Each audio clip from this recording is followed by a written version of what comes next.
Could the United States be on the precipice of collapse, or even worse, a second civil war? The United States of America is headed towards a civil war. And people believe the civil war can happen within the next 5 years, so 2029. I think to say it can't happen now is very naive. Of course it can happen. We're on shaky ground right now. There are several indicators why I think a civil war will happen. The first thing, our government is ruling as if it's a dictatorship. And no one is talking about this, but this is really important. Our government has collapsed our nation on top of itself through the economy. That's right out of Marxism. They're just throwing money away. And what's happening is they're giving mass entitlements. The second is called ethnic entrepreneurship. Politicians have weaponized our differences. I feel like we're getting stuff forced on us that we really don't have too much to do with, and they're trying to divide us and trying to cause a civil war, which is total BS. The border's a big one. We see illegal immigration coming in. Who's getting all that money? It happened in Germany with the Muslims. The Germans are up in arms because all of the Social Security that they're supposed to get and they worked for are being given to the Muslims because there's so many Muslims came into their country. Right now, the debt we have in this country, it takes more of our money than any other part of our budget. The debt, the amount of pressure that's putting on the United States as a whole it can create the tipping point. I think that if we don't right this ship right now, then we will certainly no longer have a country. You wrote that a civil war is coming before 2030. Why? Because all the markers that are out there that are dictating where we are and where we're heading is showing that that's what's going to happen. These are the markers that the CIA uses to determine whether or not civil wars will break out in other countries. And given application to our own country, we're highly likely to have a civil war by 2029. What are the biggest markers? The biggest markers are, one, the overall collapse of the country in on itself economically.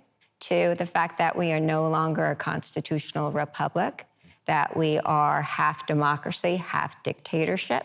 And three, that our political leaders have weaponized our differences for their own political gain. And when you factor all those in, that spells civil war for us. What part is dictatorship?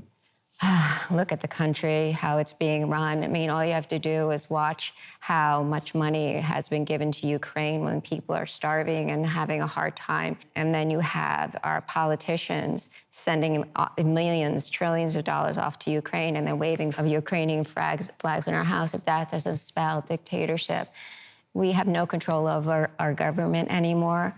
68% of the country believes that the government is operating without their consent. It's not just a Republican-Democrat situation. Very few actually say that this country is working for them. Who is it working for? Mm-hmm. Who is it working for today? For the swamp. The kleptocrats in D.C. Mm-hmm. Which, for me, it doesn't mean that I think civil war is a solution, because I think that evil just follows you. We've had many countries break away. We broke away from England ourselves, and yet here we're sitting with a corrupt government. So is it going to be the solution? Maybe a temporary fix, but that's not the solution, in my opinion. Mm-hmm. Would you feel differently about this if the border was under control? I don't think you have a country if you don't have a border, and what we really have, in my mind, all practical purposes, is just an economic zone that really just exists to serve the interest of the elite that run things. And we can call it the United States, but I mean, we've got government, federal government minions and NGOs down there offering people money and giving them a pile of money, putting them on a plane, sending them to four-star hotels. This isn't incompetence that the federal government's doing. This is an overt, brazen aiding and abetting of a very destructive, deadly invasion that took my son and took many other Texans and Americans. Well, in California, they're giving them cash, benefits, and letting them vote in some elections. So why do I want to be subjugated to a government like that? I'm not disagreeing with that at all. I'm disagreeing with what is the quickest route from A to B in getting that changed. Right. But absolutely, I mean, I'm a big proponent of immigration and a big proponent of closing the border, except through ports of entry, and fixing some of the problems that are creating this. We've got to change this trajectory, but I don't think necessarily the way to change it is to bust it up. Secession is clearly becoming a more prominent part of our politics. I think it is likely that a state could move in the next several decades to hold a vote on whether its citizens want to leave the Union. However, there are so many hurdles in the path of a successful secession movement. First of all, there is a very powerful national mythology of American unity. We are the United States of America. I think a lot of people would have a hard time getting behind such a movement. There's a huge question about whether secession is even legal or constitutional in the United States. This is what the first Civil War was fought over, and it's unlikely that the federal government would simply let a state go. There are all kinds of practical questions that would have to be worked out related to currency, land, federal property, the federal debt, military installations, any number of practical obstacles in the way of a state leaving. There's no point in pretending we're not as divided as we are. I think what all the talk of secession and civil war really means is that we're truly fundamentally divided, and that is what we should be paying attention to.